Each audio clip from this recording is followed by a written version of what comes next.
Hello everybody, I'm Maxi. Welcome to another video. I've noticed that more and more Chinese learners nowadays tend to adopt a Chinese name, which is happy for me to see, and many of them are quite good, but there are also some awkward choices. So in this episode, I want to talk about how to avoid that if you want to adopt a Chinese name. Okay, in case you don't already know it yet, the Chinese name I'm talking about here is of the Han Chinese name system. Like I've already mentioned in another video, the Han Chinese is China's majority ethnic group, is more than 90% of the population, and the Chinese history evolved around Han people, so it's the dominant culture. The minority groups here may have their different naming system, but many of them adopt a Han Chinese name at the same time. And then again, like I've mentioned in another video, our naming system is very different from a lot of the Western countries. When we name a baby, it's not like we have a list of existing names that we choose from. So for ours, we don't have the Western kind of popular versus unpopular names. For us, we compose a new name for each baby. At least supposedly compose a new name for each baby, because you also have people that are not creative enough, and sometimes coincidence happens. But anyway, it's a creative work, so everybody's name is like your own poem or your own slogan. And generally, we prefer creative names as long as they are not lame.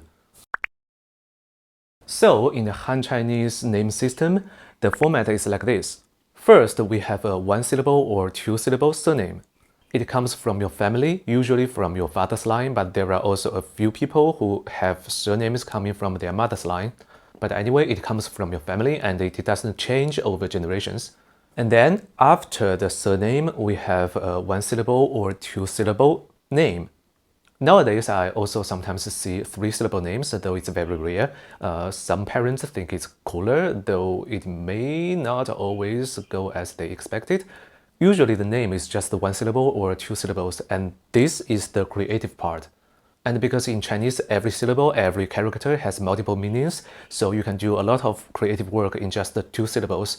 And then plus your family name, you can do a lot.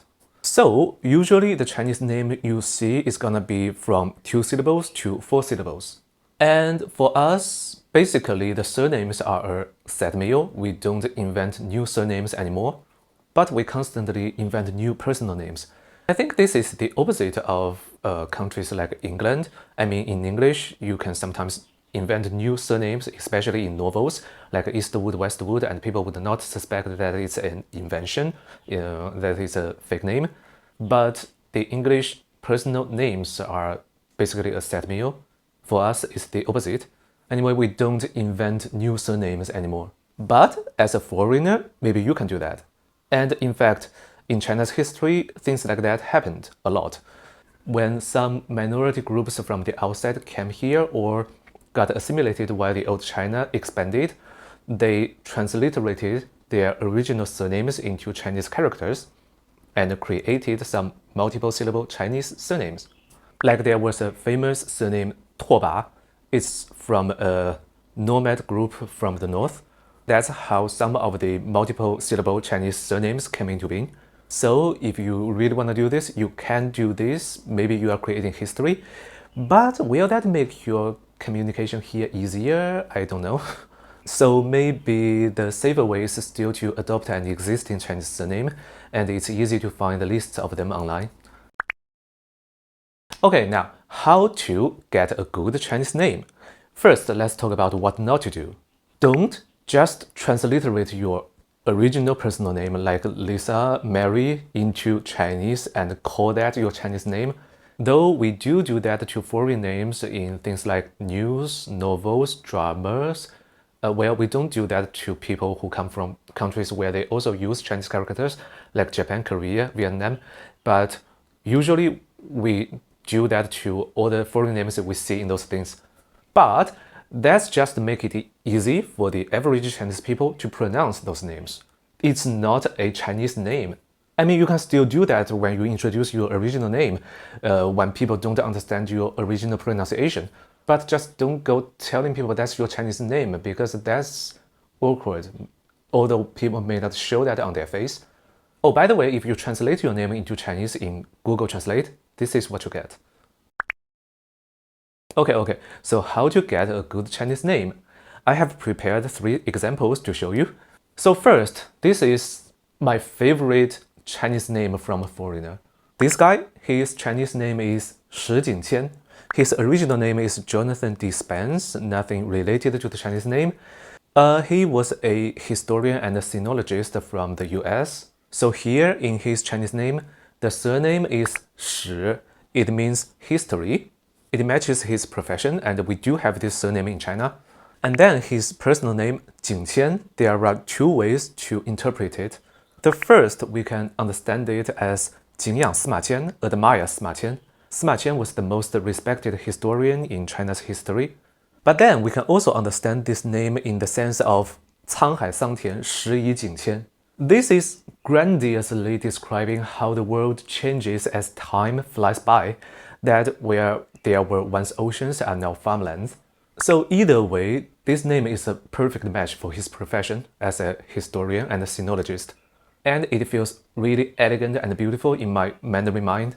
This is the best kind of Chinese name you can get, but it's really hard. It requires you to have a lot of knowledge. It requires you to be really proficient in this language. Not even every native Chinese speaker can do this. It's really hard, and it can easily lead into a disaster if your creation is lame. And he didn't create this name himself. It was a gift from a Chinese friend, another scholar. So let's see another example, a easier kind.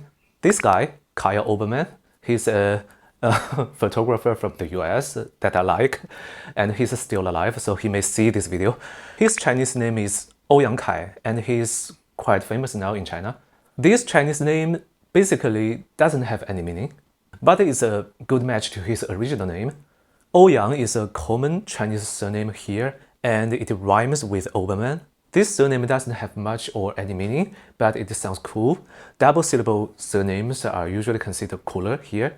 And then Kai rhymes with Kyle. This character can mean generosity or victory, but nowadays usually parents use it in boys' names when they don't want a strong meaning in the kid's name. So in general, his Chinese name doesn't mean anything, but it sounds good, and it makes it easier for us to remember his original name. So this is a clever way to get a Chinese name quickly. Choose a existing surname that rhymes with your original surname, and then choose a character or 2 characters that rhymes with your original name, like Kai for Kyle or Ander for Andrea. And then, for example, if your original family name is Bailey, we have a surname called Baili. Literally means 100 miles. It's a very ancient surname. I have never met anyone from that surname. I'm not sure if they still exist, but this surname is considered very cool. So if you adopt it, people would think you know a lot about culture. Anyway, this is a safe way to get yourself a Chinese name quickly, and it makes it easier for us to remember your original name. Okay, then the third way, this guy. His Chinese name is Tang Ruowang. He was a missionary from Germany in the 17th century and served as an astronomer here in the royal court. And his original name is... I apologize in advance to the German speakers here. I think it's pronounced as Johann Adam Schall von Bell. It doesn't look that much like the German spellings I've learned. Anyway, his Chinese name was Tang Ruowang. I don't know why his surname was Tang. It is an existing surname here. It means soup in Mandarin and means hot water or hot bath in Japan, by the way. But I don't know why he chose this surname. And then his personal name, Ruo Wang. They said it's the transliteration of Johann, though I don't see the connection.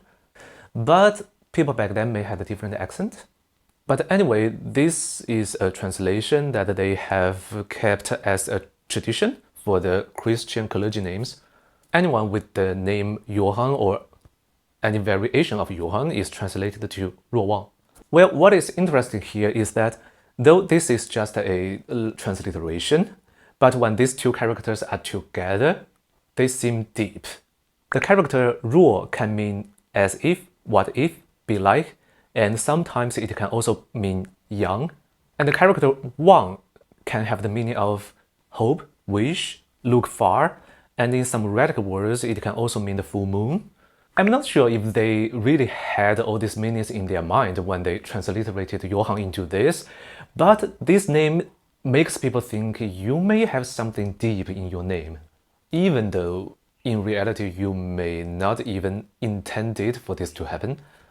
So this may be a clever move. Just choose two characters that look cool and have some deep meanings and put them together, and people automatically think you have some deep meanings in your name. It's like randomly put a pineapple in a museum and people think it's art. Okay, that's the 3 good examples of a good Chinese name. I hope they can help you make your decision. And if you are about to compose your own Chinese name, there are 2 other things I want to mention that you should avoid. First is that usually corky names are looked down upon. Corky names are usually the most obvious lame choices. So for example, definitely don't name yourself as Ao Tian. That name is already a meme. It's a protagonist from some fantasy novels where there is this guy that is almost almighty and every woman he meets wants to marry him. And then the second is that we usually don't prefer common everyday words in names. Like our word for pretty is 漂亮. If you just use 漂亮 as your personal name, that's very lame. So go one step further when you compose. Oh, and then no matter which kind of example you choose, after you composed your name, go check online if there are some real or fictional villain in the past that used this name and try to avoid those. And then if you keep this in mind, it's usually gonna be okay.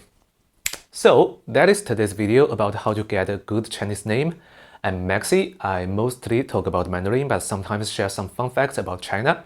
If you like this video, if you like what I do, please leave a like and subscribe. Hope to see you in the next video. Bye bye.